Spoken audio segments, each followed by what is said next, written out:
ജീവിതത്തിൽ സംഭവിക്കുന്ന എല്ലാ കാര്യങ്ങളും നമ്മൾ മുൻകൂട്ടി അറിഞ്ഞോ പദ്ധതിയിട്ടോ ഉള്ളതല്ല. ചില സംഭവങ്ങൾ ഒരിക്കലും നമ്മൾ കരുതാത്ത സമയത്തും സ്ഥലത്തും സംഭവിച്ചു പോകും. ചെറിയൊരു നിമിഷം പോലും ജീവിതത്തെ മുഴുവൻ മാറിമറിക്കാനുള്ള ശക്തി ഉണ്ടാക്കാം. ഒരു കാലത്ത് സന്തോഷത്തോടെ ചിരിച്ചുകൊണ്ടിരുന്നൊരു കുടുംബം അടുത്ത നിമിഷം തന്നെ കണ്ണീരിലും ദുഃഖത്തിലും മങ്ങിപ്പോകും. സന്തോഷം ദുഃഖമായി മാറാൻ അധികം സമയം വേണ്ടെന്നതാണ് ജീവിതത്തിന്റെ സത്യം. വീട്ടിൽ കളിച്ചുകൊണ്ടിരിക്കുന്ന ഒരു കുഞ്ഞിന്റെ ജീവൻ എത്ര പെട്ടെന്നാണ് ഇല്ലാതായത്. ഒരു അശ്രദ്ധയാണ് ആ ജീവൻ നഷ്ടമാക്കാൻ കാരണം എന്നത് എല്ലാവരെയും ദുഃഖത്തിലാക്കുന്നതാണ്. തന്റെ ഏകമകൻ നഷ്ടമായതിന്റെ ദുഃഖത്തിലാണ് മാതാപിതാക്കളും നാട്ടുകാരും ബന്ധുക്കളും. ഗേറ്റ് അടയ്ക്കുന്നതിനിടെയുണ്ടായ അപകടമാണ് ഒരു കുടുംബത്തെ ആഴത്തിലുള്ള ദുഃഖത്തിലാഴ്ത്തിയിരിക്കുന്നത്. 1.5 വയസ്സ് പ്രായമായിരുന്നു കൊച്ചുജീവൻ. ചികിത്സയ്ക്കായി ദിവസങ്ങളോളം പോരാടിയെങ്കിലും അവസാനം രക്ഷിക്കാനായില്ല. മരിച്ചത് തൃശൂർ അസിസ്റ്റന്റ് പ്രസൺ ഓഫീസറായ വൈക്കം ടി.വി.പുരം മണിമന്ദിരം വീട്ടിൽ അഖിൽ മണിയപ്പന്റെയും ആലപ്പുഴ പഴവീട് തെക്കേ അത്തിത്തറ വീട്ടിൽ അശ്വതിയുടെയും ഏകമകൻ ഋഥവാണ്. ഏറെ കരുതലോടെയാണ് കുടുംബം കുഞ്ഞിനെ വളർത്തിയിരുന്നത്.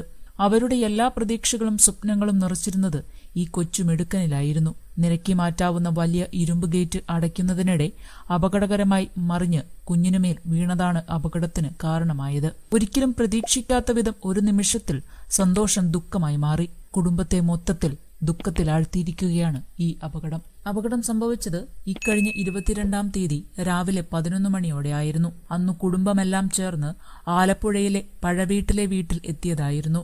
അശ്വതിയുടെ അമ്മയുടെ ആരോഗ്യനില മോശമാണെന്നറിഞ്ഞപ്പോൾ അവരെ ഒന്ന് കാണാനും കുറച്ചു സമയം എല്ലാവരുമൊത്ത് ചെലവഴിക്കാനും വൈക്കത്തിൽ നിന്നും കുടുംബം എല്ലാവരും എത്തിയതായിരുന്നു. വീട്ടിൽ പതിവ് പോലെ ചെറിയ തിരക്കുകൾ ഉണ്ടായിരുന്നു. അമ്മയോട് വിശേഷങ്ങളും ആരോഗ്യത്തെക്കുറിച്ചുമൊക്കെ സംസാരിച്ചു കൊണ്ടിരിക്കുകയായിരുന്നു ഋഥവിന്റെ അമ്മ അശ്വതി.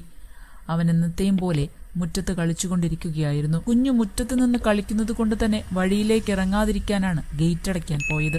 നിരക്കി മാറ്റുന്ന ഭാരം കൂടിയ ഗേറ്റായിരുന്നു. ഗേറ്റ് അടച്ചതിനു ശേഷം ഋഥവിന്റെ ദേഹത്തേക്ക് മറിഞ്ഞു വീഴുകയായിരുന്നു.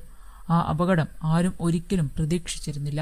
പെട്ടെന്ന് സംഭവിച്ച അപകടം കണ്ടപ്പോൾ ഒരു നിമിഷം എന്തു ചെയ്യണമെന്ന് ആർക്കും മനസ്സിലായില്ല. കുഞ്ഞിന്റെ ശരീരത്തിന് മുകളിലേക്ക് ഗേറ്റ് വീഴുന്നത് കണ്ടപ്പോൾ അകത്ത് ഇരുന്ന അമ്മ പെട്ടെന്ന് പേടിച്ച് നിലവിളിച്ചുകൊണ്ട് കുഞ്ഞിന്റെ അടുത്തേക്ക് ഓടിയെത്തി. അവരുടെ കരച്ചിൽ കേട്ട് അകത്തുണ്ടായിരുന്ന ബന്ധുക്കളും നാട്ടുകാരും ഈ സമയം സഹായത്തിനെത്തി. എല്ലാവരും ചേർന്നാണ് കുഞ്ഞിന്റെ ദേഹത്തെ ഗേറ്റ് മാറ്റിയത്. ഗേറ്റിന്റെ അടിയിൽ നിന്നും കുഞ്ഞിനെ എടുക്കുമ്പോൾ കുട്ടിക്ക് ബോധമുണ്ടായിരുന്നില്ല.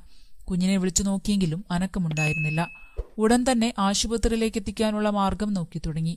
കുഞ്ഞിനെയും താങ്ങിപ്പിടിച്ച് അവർ അടുത്തുള്ള ആശുപത്രിയിലേക്ക് പാഞ്ഞു. ഉടൻ തന്നെ ആശുപത്രിയിലെത്തി പ്രാഥമിക ചികിത്സ നൽകി. തലയ്ക്കായിരുന്നു കുട്ടിയുടെ പരിക്ക്. അപകടത്തിൽ തലയ്ക്ക് ഗുരുതരമായി പരിക്കേറ്റ കുഞ്ഞിനെ ഉടൻ തന്നെ ആശുപത്രിയിൽ എത്തിക്കുകയായിരുന്നു. ആദ്യം എല്ലാവരും വലിയ ആശങ്കയിലായിരുന്നെങ്കിലും കുഞ്ഞു ജീവനോടെ ഇരിക്കുന്നതായി കണ്ടപ്പോൾ രക്ഷിക്കാമെന്ന പ്രതീക്ഷ കുടുംബത്തിനും നാട്ടുകാർക്കും ഉണ്ടായി. എന്നാൽ പരിശോധനകൾക്ക് ശേഷം പരിക്ക് വളരെ ഗുരുതരമാണെന്ന് ഡോക്ടർ പറഞ്ഞു. തലച്ചോറിന് ഭാരം കൂടിയ ആഘാതമുണ്ടായതിനാൽ കുഞ്ഞിനെ തൽക്ഷണം മെഡിക്കൽ കോളേജ് ആശുപത്രിയിലേക്ക് മാറ്റി. അവിടെ വെന്റിലേറ്റർ സഹായത്തോടെ ചികിത്സ തുടങ്ങി. ദിവസങ്ങളോളം ഡോക്ടർമാർ വലിയ പരിശ്രമത്തോടെ കുഞ്ഞിന്റെ ജീവൻ രക്ഷിക്കാൻ ശ്രമിച്ചുവെങ്കിലും പരിക്കിന്റെ ഗുരുതരം കാരണം ചികിത്സ ഫലിച്ചില്ല. ഒടുവിൽ ആ കുരുന്ന് മരണത്തിന് കീഴടങ്ങുകയായിരുന്നു. ജീവിതത്തിലെ ഏറ്റവും വലിയ വേദനയാണ് സ്വന്തം കുഞ്ഞിനെ രക്ഷിക്കാൻ കഴിയാതെ മാതാപിതാക്കൾ അനുഭവിക്കുന്നത്. കണ്ണുകളിൽ നിറഞ്ഞു നിന്ന സ്വപ്നങ്ങളും പ്രതീക്ഷകളും ഓരോ ദിവസവും വളരുന്ന ചിരിയും കളിയും എല്ലാം ഒരു നിമിഷം കൊണ്ട് മാഞ്ഞു പോയിരിക്കുകയാണ്. എന്റെ കുഞ്ഞു മടങ്ങി വരും, വീണ്ടും ചിരിക്കും, വീണ്ടും വിളിക്കും എന്നൊരു ചെറിയ വിശ്വാസം അവസാനത്തേക്കും അമ്മയുടെ മനസ്സിൽ നിലനിന്നിരുന്നു. അച്ഛൻ മിണ്ടാതെയും കണ്ണീരോടെ കാത്തിരിക്കുകയായിരുന്നു. എന്നാൽ ചികിത്സയുടെ എല്ലാ ശ്രമങ്ങളും പരാജയപ്പെട്ടു. ജീവിതത്തിലെ ഏറ്റവും വലിയ നഷ്ടമായി മാതാപിതാക്കളുടെ കരങ്ങളിൽ തീരാനോവായി മാറിയ കുഞ്ഞിന്റെ ഓർമ്മകൾ മാത്രമാണ് ഇനി അവർക്കൊപ്പം.